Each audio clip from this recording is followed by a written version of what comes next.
So I think I'm gonna get back into Yu-Gi-Oh.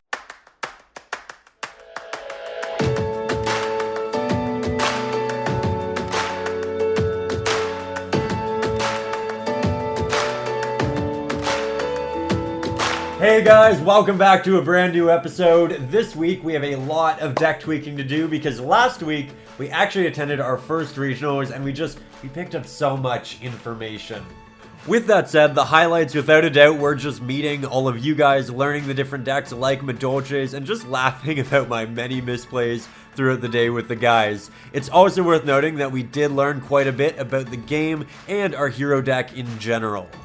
One thing I really did learn from the event was that I personally really like playing first with heroes, and my card choice really needs to continue to reflect that. So I'm going to begin by removing a single imperm because if we're going first, Appaloosa and Titanic really isn't a big issue. I'm also going to start playing an Upstart Goblin to get to my mass change significantly faster. I'm also going to add back in my second Solid Soldier and my third E-Call. To make room, I'll now be siding these Super Polys as they are better at breaking boards than making them. Now, something really exciting to share. As you probably know, this channel, it is heavily inspired by the incredibly innovative, really talented creator that is Nyhmnims.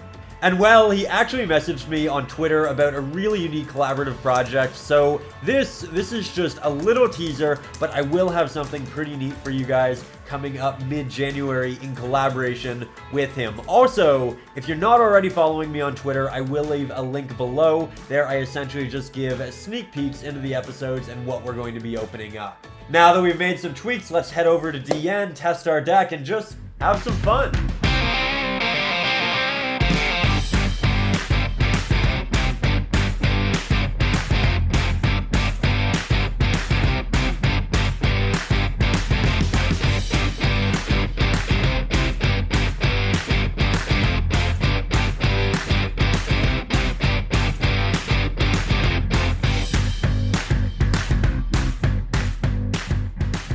As an update, in the going first build, I am really loving the additional Upstart Goblin and the third E-Call. I do think they're the right choice, but as per usual, we do have a package to open. I already know what's inside this. It is a single card. It is a beautiful card. So let's open this bad boy and take a look.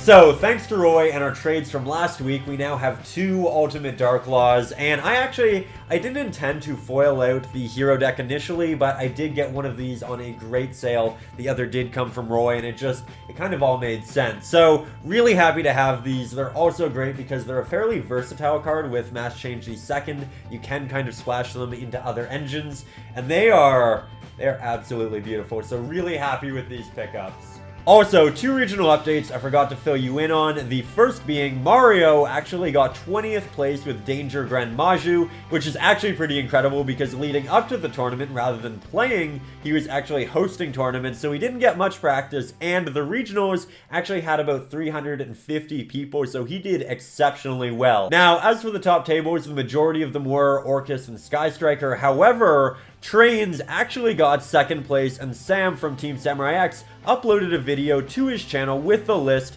so I think we're gonna order some cards.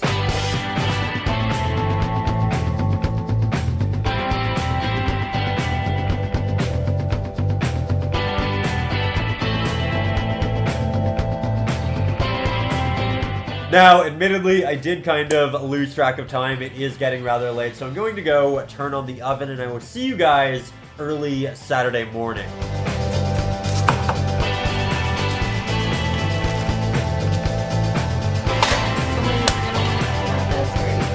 Ooh, fun.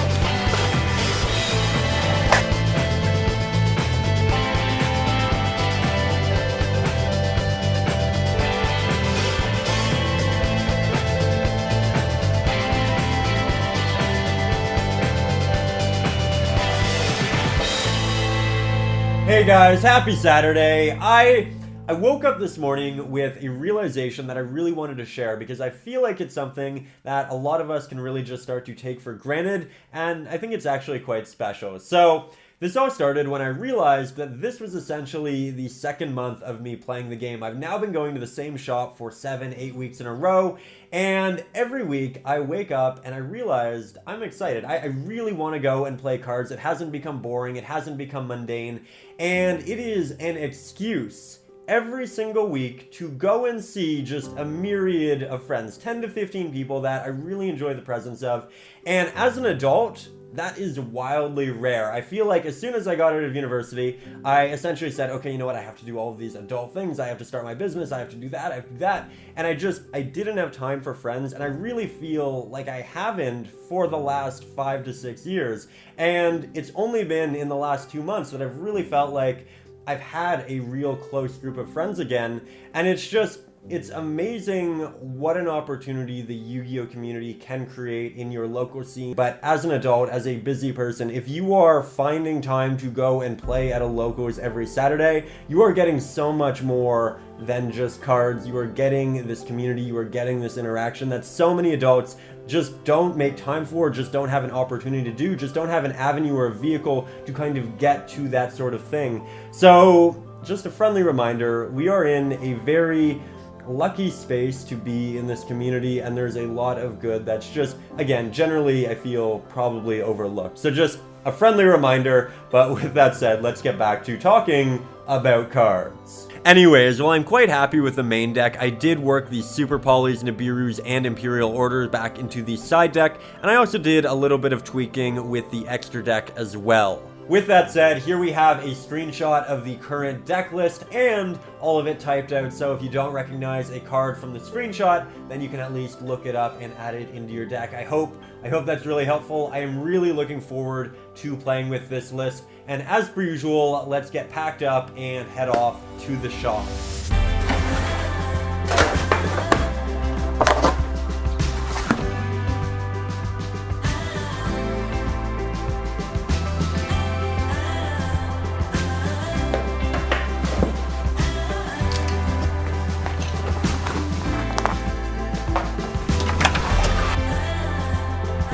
And then we'll have to do it on his real birthday too, and really confuse people who don't get that it's a bit of a joke today. I have all the stuff. Those are constantly reporting my locals by not. Wink. Wait, what? Oh, go back. Could be better.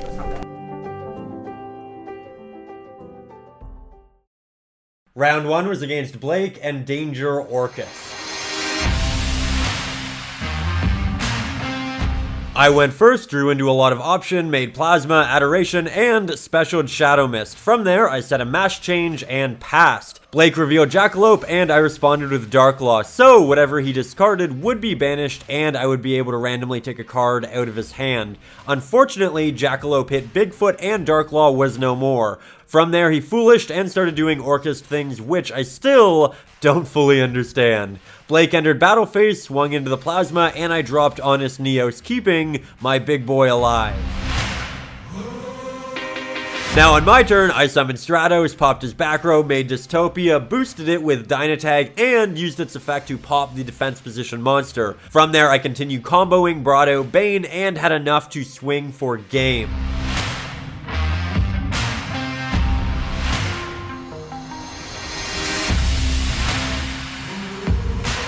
Game 2 started, he went first, and I immediately dropped a Lancia. He loaded up his graveyard, but unfortunately wasn't able to build the board he wanted. I drew a fantastic hand and focused on making Trinity. Then I co-linked with Galatea, so it couldn't be destroyed by battle, and I attacked it 3 times for game. Admittedly, these 2 games were riddled with misplays by both of us, but it was still a great experience. And now, in between the rounds, something rather funny occurred, which requires some backstory. So earlier on the day on our group Facebook chat, it was noted by Gareth that he wasn't going to be able to make it because he actually had a surprise birthday party. However, I really wanted Gareth to come. I love playing with Gareth. So I noted that it was actually Gannon's surprise birthday party at the shop, which was not true at all. Gannon was also in the group chat so we could read all of this. But I mean, who wouldn't come to Gannon's fake birthday party? Right, guys? So anyways, to make the day fun, Mario and I actually started secretly planning a little birthday event for Gannon. We talked about the cake, candles, all of it. And well, it was time for a little distraction followed by a big surprise. Happy birthday to you. Happy birthday to you. Happy birthday to you. Why did this happen? Why is it a 1? Number 1? It's not even my birthday.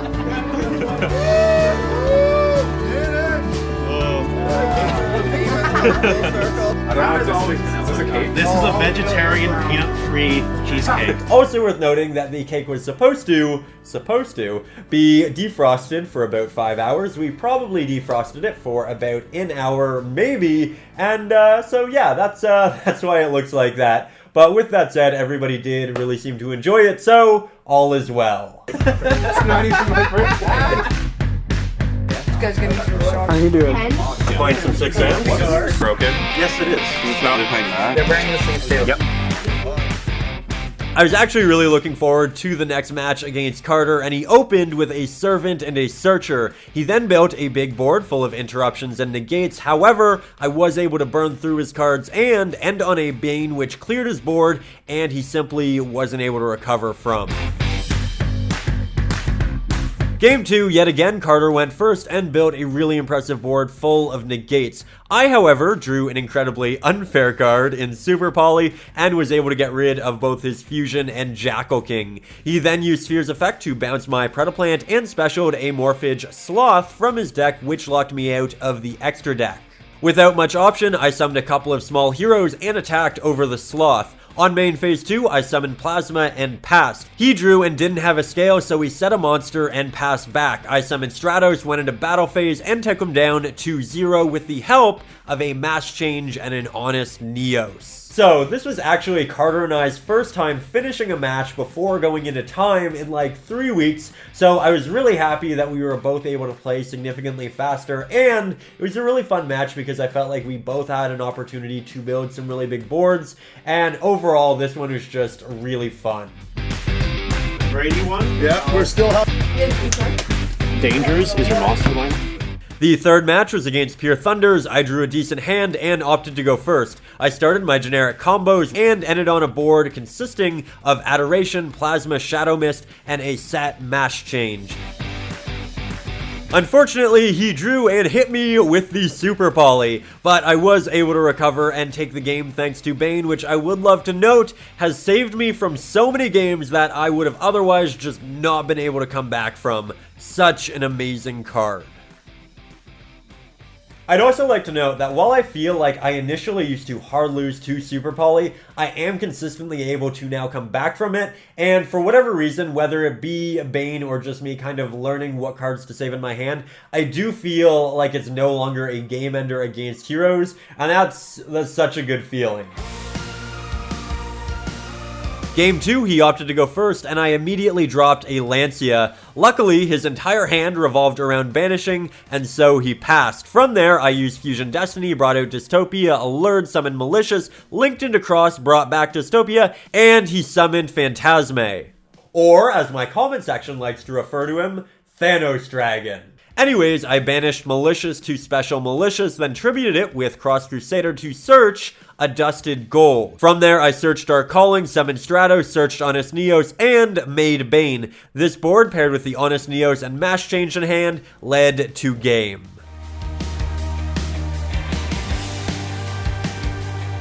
Got this. Everybody's not. Round 4 was against Ryan Kane, and again, he's someone who I honestly do consider to be like that of an older brother. I always felt like when I was growing up, he was looking out for me. He traded me my first competitive cards. He took me to my first regionals.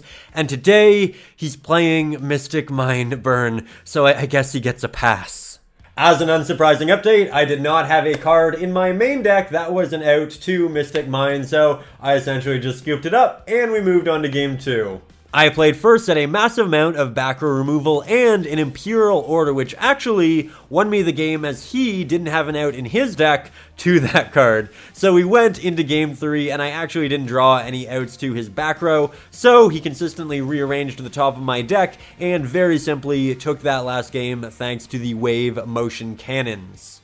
So, our 4 rounds of Swiss were now complete. We won 3 matches, we lost 1 to Ryan, and we were guaranteed a spot in the top 4, where we ended up playing Blake yet again. I opened with a hand which, if played correctly, I could have built a perfect first turn board. However, I unfortunately forgot to use Malicious and Hand while polying out Adoration, and so I didn't have enough extenders to build the board I wanted. From there, he set a card, revealed Mothman. He then used the Mind Control to take my Dark Claw and started comboing.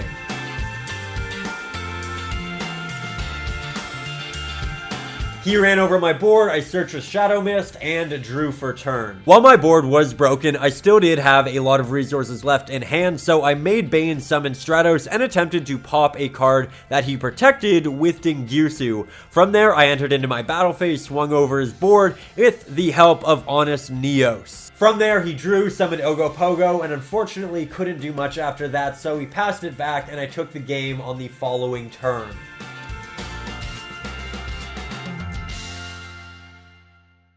For game 2, I went first, and while I didn't have the perfect hand, I was still able to end on an Adoration, Dangerous, Shadow Mist, and a Mask Change. He opened with a Mind Control and a Lure. I chained my own Mask Change to bring out the Dark Law, which let me banish his Danger Response team. He was able to out the Dark Law with a Bigfoot and ended on both a Masquerena and a Back Row. So I drew, made Cross Crusader, brought back Dangerous, and started swinging. Admittedly, it was another match full of misplays, but we were able to take the game thanks to an Honest Neos and move on in the top 4 to yet again, of course, play Ryan Kane and Mystic Mind Burn. I won the dice roll and just summoned a bunch of monsters, recognizing that if he did have Mystic Mind, he had game. As an update, he did have Mystic Mind, and therefore he did have game as well. Now, he did end up taking this match 2-0, but again, I wasn't playing against a stranger. This is Ryan Kane, and I noticed mid-match, despite the ridiculousness of his deck, we were both actually having an amazing time. We were laughing, and so were the people around us. And it was one of those experiences where you realize that you could be salty about the deck, but at the same time, it was fun. It was funny. There was a lot of just really humorous interactions going on in the match. And you know what? I'm okay with coming in second to Ryan Kane and Mystic Mind because in the end, it was still a really good time.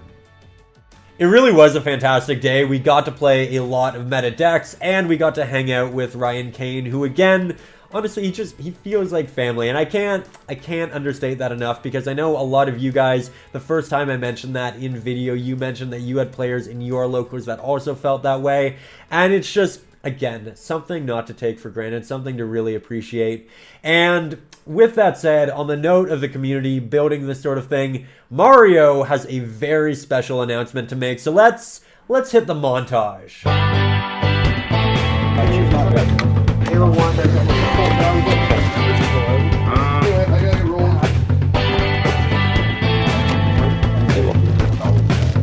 So, as an update, Mario and I have been talking camera gear, and he's decided when the store officially opens at the start of the year, he's going to start a vlog series documenting the shop and collection. I'm teaching him all of my tricks that I learned while studying film in university, and I have no doubt when this channel launches, he is going to have something pretty fantastic for the community.